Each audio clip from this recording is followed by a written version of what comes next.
আউযু বিল্লাহি মিনাশ শাইতানির রাজিম বিসমিল্লাহির রহমানির রহিম আল্লাহুম্মা সাল্লি আলা সাইয়্যিদিনা ওয়া নাবিয়িনা ওয়া শাফিয়িনা ওয়া হাবিবানা ওয়া মাওলানা মুহাম্মদ সাল্লাল্লাহু আলা আলিহি ওয়া সাহবিহি ওয়া বারিক ওয়া সাল্লাম সাল্লাল্লাহু আলা খাইরি খালকি মুহাম্মাদিন ওয়া আলা আলিহি ওয়া সাহবিহি আজমাইন বিরহমাতিকা ইয়া আরহামার রাহিমিন।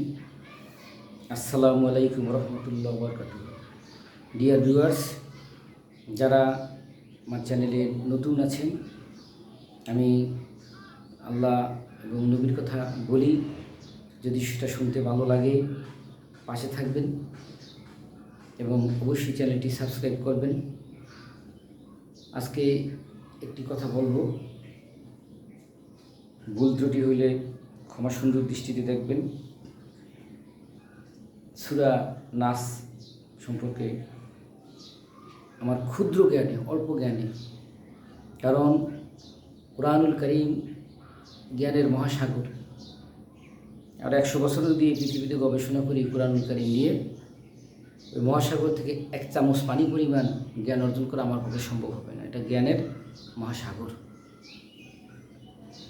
আউযু বিল্লাহি মিনাশ শাইতানির রাজিম বিসমিল্লাহির রহমানির রহিম কুল আউযু বিরাব্বিন নাস মালিকিন নাস ইলাহিন নাস মিন শাররিল ওয়াসওয়াসিল খান্নাস আল্লাযী ইউওয়াসউসু ফি সুদুরিন নাস মিনাল জিন্নাতি ওয়ান নাস। হে মুহাম্মদ সাল্লাল্লাহু আলাইহি সাল্লাম, আপনি বলুন, আমি আশ্রয় চাচ্ছি মানুষের প্রতিপালকের কাছে, মানুষের উপাস্যর কাছে, সদাপলায়মান শয়তানের কুমন্ত্রণার অনিষ্ট থেকে। যে শয়তান মানুষের অন্তরসমূহ কুমন্ত্রণা দেয়, চাই সে জিন হোক অথবা মানুষ। ডিয়ার ভিউয়ার্স, এখানে আল্লাহ রাব্বুল আলামিন বোঝাতে চেয়েছেন আমরা আল্লাহ পাকের কাছে অবশ্যই সাহায্য প্রার্থনা করব।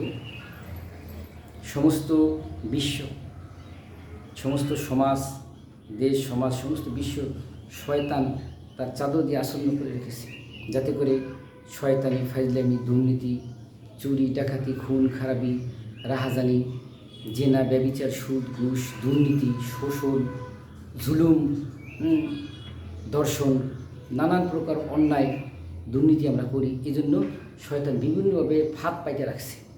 আর এই ফাঁদ থেকে বাঁচার জন্য কী করতে হবে? আল্লাহ রাব্বুল আলামিনের যে একটা মেসেজ, জীবন চলার যে থিওরি আল কুরআনুল কারীম, সেটাকে ভালো করে বুঝতে হবে। অনেক শিক্ষিত মানুষ আছে যারা দুনিয়াবি অনেক শিক্ষা গ্রহণ করেছে, করার পরে কুরআনুল কারীম বুঝে না, বোঝার চেষ্টাও করে না, ভুল বুঝে ভুল ব্যাখ্যা দেয়। তারা কোরআনকে মানে না। এটা হচ্ছে এটা হেভেনলি বুক, এটা জান্নাতের, এটা নাজিলকৃত কুরআনুল কারীম। এটি দুনিয়ার কোনো বই না, দুনিয়ার কোনো কিতাব না। এটা অসীম মূল্যবান। এটার মূল্য দুনিয়ার কোনো সম্পত্তি, হীরা মণি মাণিক্য দিয়ে, টাকা পয়সা দিয়ে এটা মূল্যায়ন করা যাবে না। এটা আল্লাহ পাকের পক্ষ থেকে একটা মেসেজ, এবং এর প্র্যাকটিক্যাল ফর্ম হচ্ছে নবী মুহাম্মদ সাল্লাল্লাহু আলাইহি সাল্লাম। আমরা নবী পাক সাল্লাল্লাহু আলাইহি সাল্লামকে অন্তর থেকে 100% অনুসরণ করার চেষ্টা করব, মানব, ভক্তি করব, শ্রদ্ধা করব। নবীর বিরুদ্ধে কথা বলবো না। অনেক মূর্খ পণ্ডিত, মানে মূর্খ সাগর, এই বাংলাদেশেও আছে, বিশ্বেও আছে। সামান্য একটু ডিগ্রি অর্জন করার পরে তাদের মাথা, ব্রেন আউট হয়ে যায়, তারা উল্টোপাল্টা কথা বলে। নবী পাক সাল্লাল্লাহু আলাইহি সাল্লাম সে আল্লাহ পাকের একজন মেসেঞ্জার, সে গ্রেটেস্ট প্রফেট, এবং এই পৃথিবীতে একজন গ্রেটেস্ট ম্যান। তার তুলনা কোনো মানুষের সাথে হবে না। কোন কাজ কখন বুঝিয়া করছে এবং সেটা আল্লাহের পক্ষ থেকেই হয়েছে।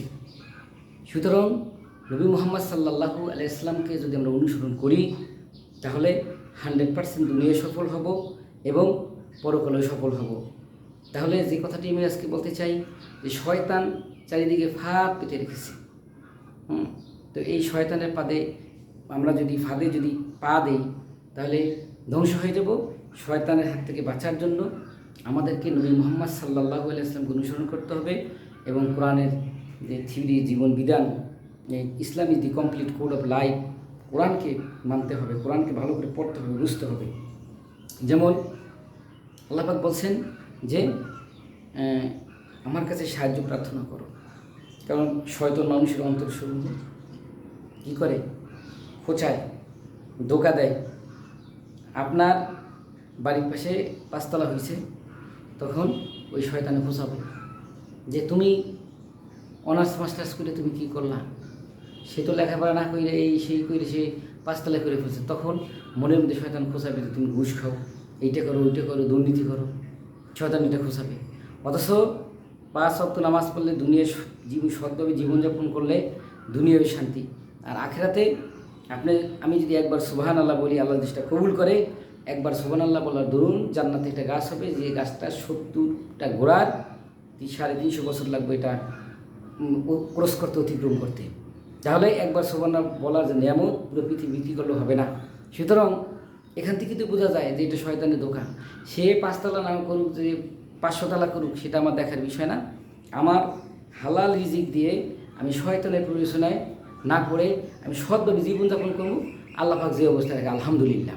তার কথা নয়, ভালো থাকবেন, সুস্থ থাকবেন, সুন্দর থাকবেন, 5 ওয়াক্ত নামাজ পড়ি, শয়তানের হাত থেকে বাঁচার চেষ্টা করি, সূরা নাস বেশি বেশি পড়ি, অর্থটা বুঝি।